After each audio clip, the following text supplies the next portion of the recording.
The other part of the process that is really linked with high expectations is this notion of potential. Great leaders are those people that see things in others that those others can't see in themselves. Is when I read some articles on leadership, there was this notion that leaders actually have to light the fire and that the people that follow them are flammable material. I was going, that's a lot of pressure for a leader. You know, that's undies on the outside sort of stuff that you've got to go, man, I've got to light the fire with everybody.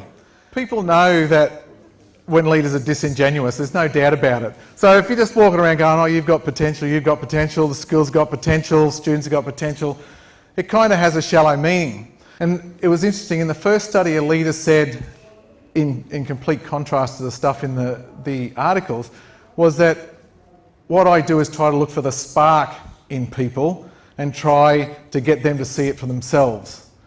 And one of the teachers that I talked with was really interesting. He said, my principal is so mean. And I said, well, what do you mean? He said, he is so mean, he pushes me all the time. And do you know why? I said, no, because he knows what I'm capable of. And I call it chucking hand grenades. Every now and then I'll be walking across the playground, the principal will call out and he'll go, hey, have you done anything with that math stuff we've been talking about? And then just walk away. And he goes, the principal's always chucking me hand grenades because he wants me to be the best I can. What people in the area of mental toughness talk about is that if you work on your strengths and abilities, when you come across something that is a barrier or a blockage, you can actually deal with it and help you move beyond that and solve those problems. So strength-based leadership is really one of those things where we're just trying to find out what people's gifts and talents are. What things over the last year that worked really, really well.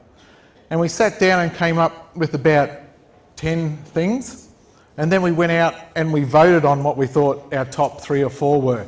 We identified those, and then we started to look at what the critical success factors were in regard to each of those key achievements. And she said, one of the things I rarely get the time to do is actually reflect on the things that are working really well within my school. And she said, I got lots of things to be thankful for in terms of the staff that I've got, the students that I've got, but it's just one of those things that I wish I could do more. And when there's an alignment between where the school's going and where I'm going, ultimately it comes down to our success equals my success.